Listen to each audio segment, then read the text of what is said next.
Everyone talks about how Chrysler invented the minivan, but I think VW would disagree. Hi there, Rick DeBroil with another chapter in the automotive evolution, here once again at the Martin Auto Museum. And as you can see, it's a huge facility packed with more than 170 cars that tell all kinds of great stories about the evolution of the automobile and how it impacted society. And while there's plenty of American iron, well, there's also some foreign stuff like this Volkswagen bus that we're going to talk about in just a moment. But first, make sure you like and subscribe, and in the comments down below, let me know when I got something wrong, because I always get something wrong, what I got right, and most importantly, if you have some fun stories about cruising around in a Volkswagen van just like this one. Now, before we talk too much about this particular bus and why it's special and unique here at the museum, we have to talk about the history of the VW bus and how it goes back a little further than most people probably realize. Its story really begins in post-war Europe, where the need for simple, affordable transportation was growing. The idea for the van came from a Dutch Volkswagen importer. I think his name was Ben Pon. In 1947, he actually sketched a concept for a small, boxy commercial vehicle based on the Volkswagen Beetle platform. His idea made it back to Volkswagen, the factory in Wolfsburg. And by 1949, the folks there thought, you know, this is a good idea. Let's build a prototype. They did. And production for the bus, the van, went into effect in 1950. Now, officially, it was called the Volkswagen Type 2, the Type 1 being the Beetle. The early vans were known as transporters or combi models, depending upon the interior configuration. In the United States, though, people really just referred to it as the VW bus. The Type 2 used the same rear-mounted, air-cooled, flat-4 engine that was found in the Beetle, and it shared many of those same Beetle mechanical parts. The van, though, was built with a focus on versatility. It could be used to carry goods, it could be used to carry passengers, or it could be used as a camper. Early models were the split window design. You see this right here. They were known for their tall roofline, their flat front, and their wide cargo access. As time went on, Volkswagen introduced a variety of versions, including panel vans, 8 and 9 passenger microbuses. They had the Westphalia campers, and even some pickup style models were made. Throughout the 1960s, the van saw some gradual updates. It retained the same general shape and layout, but changes were made to improve reliability and, most importantly, usability. The engine power, which was so anemic in the beginning, slowly increased, safety features were modestly improved, and the interior options were expanded. Now, in the 1960s, the bus became closely associated with the hippie movement here in the United States. Its simple design and its ability to carry passengers and gear made it very popular. Then it was used in films, music, art, and a lot of the times it represented that laid-back hippie lifestyle, a desire to break away from the mainstream. By 1967, though, the original split window design, this one right here, saw its final year of production. That next year marked a whole new generation. We call that the bay window model, which would arrive in 1968 with upgraded styling and engineering. But the era of the original Type 2 split window came to a close with the 1967 model year. Or did it? Now, as I mentioned, the VW bus was popular all over the world, especially down in Brazil. In fact, it was so popular there, they decided they wanted to start building their own.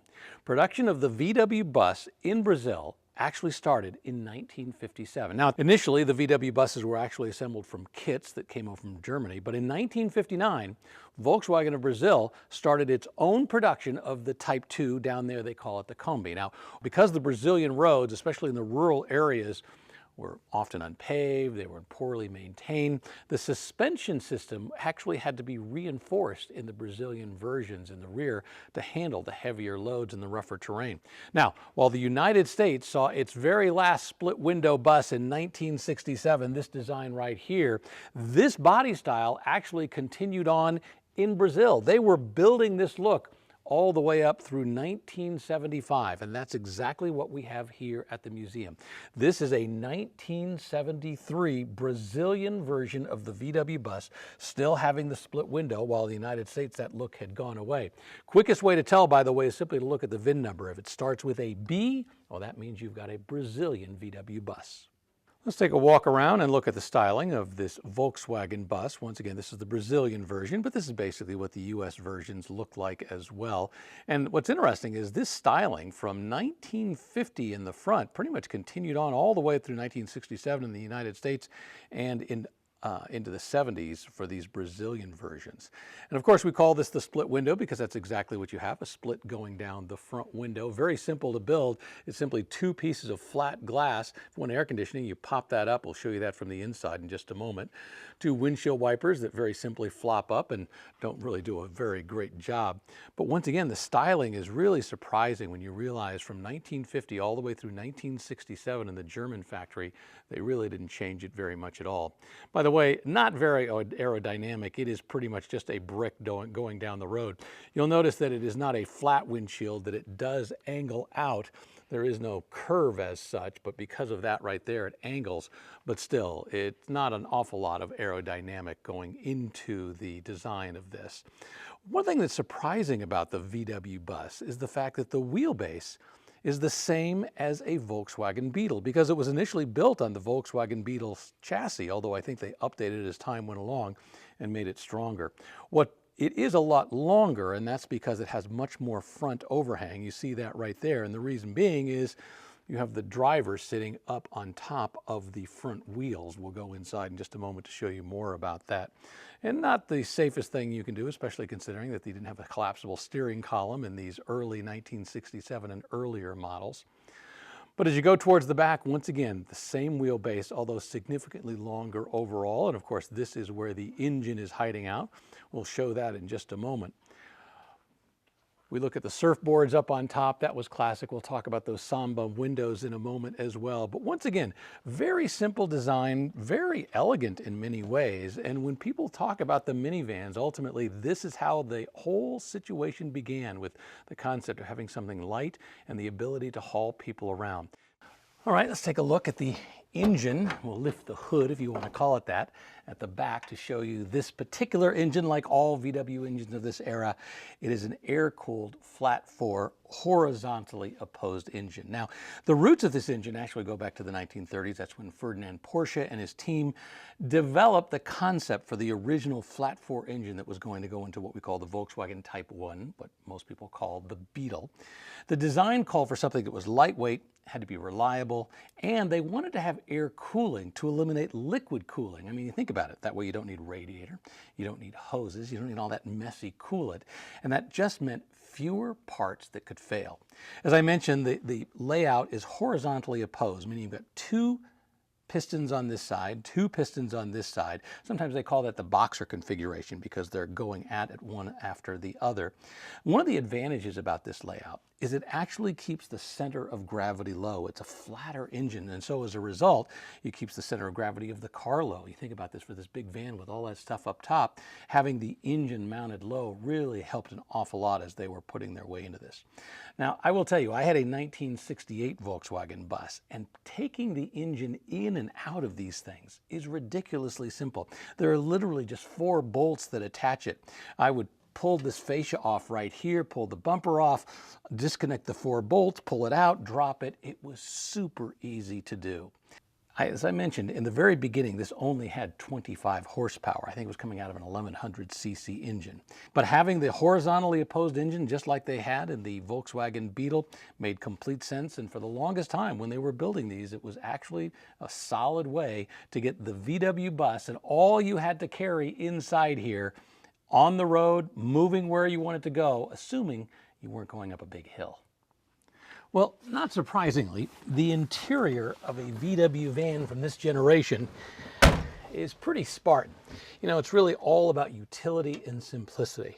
And by the end, 1967 in the United States, or 1973 or 75 down in Brazil, it had evolved a little bit, but still not an awful lot. You know, when you look at this, what you get are very simple seats that are not adjustable. You got a very upright position. Your kind of arms are flat on top of the steering wheel right here. Look how big and round it is, but that was great because it kind of gave you that ability to have some torque going around. The dashboard itself, well, very simple. Metal. It would go to a padded dashboard the next year. the barest minimum of gauges in this. We have a speedometer right here, and we have a gas gauge right there. A couple of other controls, stick shift down below, but when you get right down to it, there is not an awful lot going on inside. I guess you didn't get any distractions. You didn't have an infotainment center. This one even has what we'll call a radio delete, where it's got a panel going across here instead of having a radio. But of course, once again, you're sitting on top of the front axle. The engine's all the way at the back, so it probably doesn't have a horrible weight distribution. Now, there were some vents that could bring air into the inside, but if you were lucky enough to have the, well, we'll call it air conditioning version, look how the window would actually move out. You'd pop it open like this, and that's how you got the air coming in. So it was pretty Spartan, but it worked. It was efficient, it was effective, and for the most part, it actually kept things relatively cool as you were driving along. I think I might have mentioned, the original versions of these only had 25 horsepower, and the result was you didn't get going very fast. When you were in this thing and you were cruising along, and you were using your rear view mirrors an awful lot.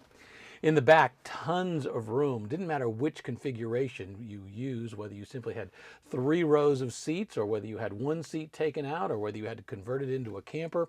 There was plenty of room to do pretty much whatever you wanted. In fact, you could seat up to 9 people in these things. And once again, the seats were very basic. They weren't fancy. They were, they were good enough to put people in. Some had some folding seat versions. Storage space was also available behind the back seat, above the engine compartment, because of course you couldn't put a seat all the way back there above the engine. 1968 though, they really changed everything. For example, the seats were put on track so they could actually move a little bit back and forth. Instead of the split window up front, well, now it had one big bay window, so you didn't have this bar, this pillar in the middle restricting your ability to see out. Had better airflow, ventilation. Another thing was they also had a padded dash for 1968, so it was, well, safer. They also went to a collapsible steering column, which another thing was safer for the 1968 model. That was required by the federal government. The reality was the 68 in many, many ways, while it was based on the same basic platform, same basic layout, was a much better car and continued on for some time. Although, let's go back to in Brazil, they kept building this one all the way through 1975. One thing we absolutely have to talk about are what we call the Samba windows. Now, the Samba style bus, also known as the deluxe microbus, was introduced by Volkswagen actually back in the early 1950s, I think 1951. It was the highest trim level for the Type 2 lineup. Now, it was originally designed for touring the Alps, right? So you could see the mountains as you went by. They called it the Sonder model or the special model. And these days, the Samba is the most recognizable, whether it has 23 windows or 21 windows, including the small skylight windows along the roof and the split windshield when you count them all. It's typically featured with a canvas sunroof. Yeah, we've got that up there. It's got a 2-tone paint scheme. You can see we've got it right here. And it's really different than the more utilitarian versions of the VW bus.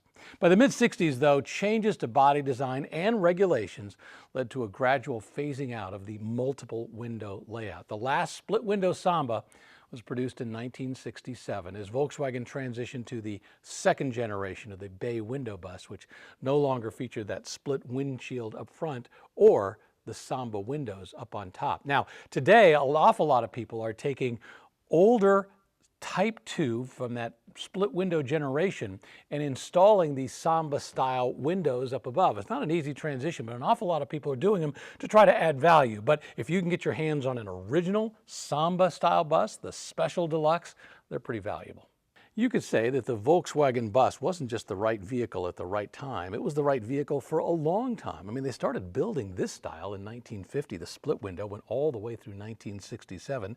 Then they had the bay window, they had what they called the bread van, then eventually various other versions finally went to an engine that was water cooled. Over time, they built a wide variety of different variations of this, but the concept was always the same. Something relatively small, flat sides that could carry as many people or as much cargo as that engine would haul around. And remember, it wasn't an awful lot. A big payload was maybe 1,000 pounds in this thing, but it was effective, and that's the main thing. It was inexpensive to run, and if you needed to haul some kids, if you needed to haul some stuff, and it wasn't too heavy, this was exactly the way to go. And you look at all the ones that were turned into campers over the years, and I had And when I turned into a camper, it was very effective for what it did. Like I say, you just didn't want to get stuck behind somebody going up a hill because it was going to take you forever. But the right car for a really long time for Volkswagen.